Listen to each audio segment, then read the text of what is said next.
Часть знакомых моих уже нет в живых. Если человек еще ВИЧ-положительный, и ему надо какие-то вмешательства, хирургические вмешательства, может ситуация быть разными, ему отказывают в этом.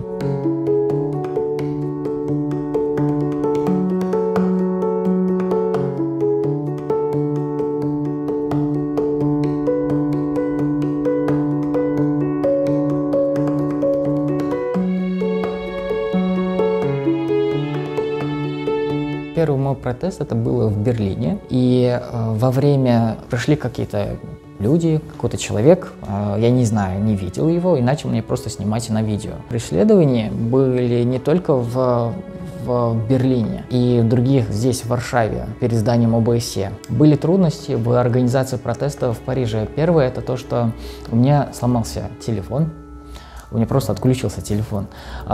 И была проблема то, что в Париже в это время, 17 ноября, была введена чрезвычайная ситуация. То есть это было повышение безопасности в условиях террористической атаки. Но мне все равно разрешили и провел протест. Я требовал отмены Уголовного кодекса, вот это уголовной статьи 133-116. Türkmenistan'ın Cinayet Kodeksinin 116. maddesi. Başka adamı ayıp yokoncunu yokuşturmak hopuna görünetin goyana, özünde ayıp yokoncunun bardığını bilip, bilkaslayın bu keseli başka adama yokuşturana, Lukman ya da farmasevtik işgərləri tarafından özlerinin hüner borçlarını talaba layık yerine yetirmedligi neticesinde ayıp yokoncunu başka adama yokuştursa, 3 yıldan 5 yıla çenli azatlıktan mahrum etmek cezası berilýär. Türkmenistan'ın Cinayet Kodeksinin 133. maddesi. Beçevazlık, yani erkek adam bilen zina eden erkek adamı 2 yıldan 20 yıla çenli azatlıktan mahrum etmek cezası berilýär.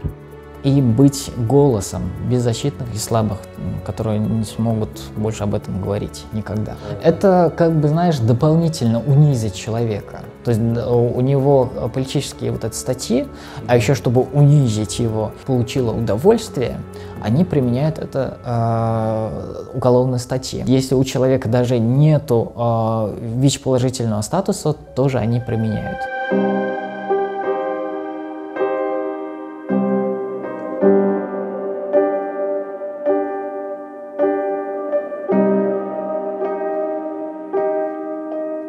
Люди с ВИЧ-положительным статусом в Туркменистане и за его пределами можно как-то найти организации, можно найти людей, которые могут помочь, поддержать тебя. Но люди, которые находятся внутри страны, сталкиваются с определенными очень сложными трудностями.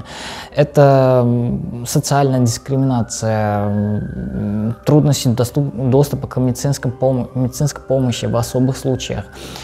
Люди, у кого он узнал свой ВИЧ-статус, он не может прийти в спеццентр. А многие люди даже не знают, что они ВИЧ-инфицированы. Часть знакомых моих уже нет в живых. Если человек еще ВИЧ-положительный, и ему надо какие-то вмешательства, хирургические вмешательства, может ситуация быть разными, ему отказывают в этом. Я знаю одного человека, которого я очень сильно любил, я с ним, чтобы было понятнее. У меня была страховка, я получал терапию, вот таблетку. Я ломал ее на 2 части, одну ему, одну себе.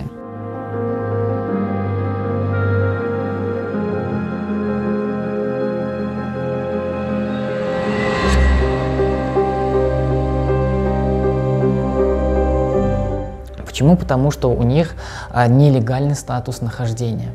Да, нелегальный статус нахождения. Нелегально они там находятся. К этому препятствуют и просроченные паспорта. У них большинство нету медицинской страховки. Без медицинской страховки невозможно получить арватотерапию. Они сбежали из страны, потому что они боятся обращаться. Пускай я буду жить где-то неизвестно что как, но меня не посадят. И эти люди просто в ужасном очень состоянии. Они гниют заживо. У них последствия уже не ВИЧа, а СПИДа. Любая простуда или какие-то незначительные болезни, они могут стать смертельными. У меня, кстати, есть такие ребята, которые сейчас нуждаются в помощи.